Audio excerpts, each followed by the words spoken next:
ভারতীয় সংবাদ মাধ্যম জানিয়েছে মঙ্গলযানের প্রথম অভিযান আগে থেকেই ঠিক করা হয়। তবে এবার দ্বিতীয় অভিযান প্রথমের থেকে অনেকটাই আলাদা হবে বলে মনে করা হচ্ছে। ভারতের মহাকাশ গবেষণাকারী সংস্থা ইসরো এবার অত্যাধুনিক প্রযুক্তির সাহায্য নেবে। সম্প্রতি ন্যাশনাল টেকনোলজি ডের দিন এই বিষয়ে একটি প্রজেক্ট প্রেজেন্টেশন করে ইসরো। সেখানে প্রকাশ পেয়েছে পরিকল্পনাটি। কি কি ব্যবস্থা করবে ইসরো? জানা গেছে মঙ্গলযানের জন্য sky crane, supersonic parachute, helicopter ও রোভারের ব্যবস্থা করবে ইসরো।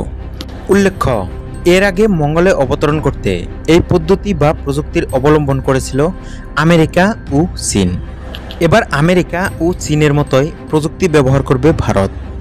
আমেরিকান মহাকাশ গবেষণা সংস্থা নাসার পক্ষ পার্সিভেরেন্স রোভার পাঠানো হয় মঙ্গলে।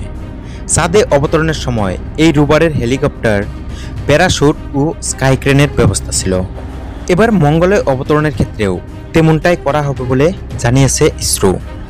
কি কি প্রযুক্তি থাকছে? Sky crane. নাসার স্কাই ক্রেন মঙ্গল গ্রহের রোভারটিকে নামতে সাহায্য করে। এটি রোভারকে সোজা অবস্থায় নামতে সাহায্য করে। উপর থেকে নামার সময় রোভারের মাথার দিকটা নিচের দিকে চলে যেতে পারে বা উল্টে যেতে পারে। তবে স্কাই ক্রেন থাকলে তার সম্ভাবনা নেই। স্কাই ক্রেন দ্রুত কাজ শুরু করতেও সাহায্য করে। স্কাই ক্রেনের কারণেই মঙ্গলের মাটি সমতল না হওয়াতেও কোনো চাপ হয় না রোভারের। হেলিকপ্টার।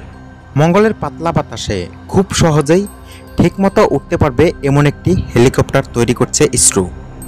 সংস্থা জানিয়েছে যে এই হেলিকপ্টার মঙ্গল গ্রহের আবহাওয়া নিরীক্ষণ করবে এবং এই লাল গ্রহের আবহাওয়ার একটি ম্যাপিং অর্থাৎ নকশাও গড়ে রাখবে। স্যাটেলাইট। স্কাই ক্রেন এবং হেলিকপ্টার ছাড়াও থাকছে স্যাটেলাইট। ইসরো জানিয়েছে যে এই স্যাটেলাইটের মাধ্যমে খবর সরাসরি এসে পৌঁছবে ইসরোর কেন্দ্রে। এরকমই নতুন নতুন আপডেট পেতে আমাদের চ্যানেলটিকে সাবস্ক্রাইব করুন।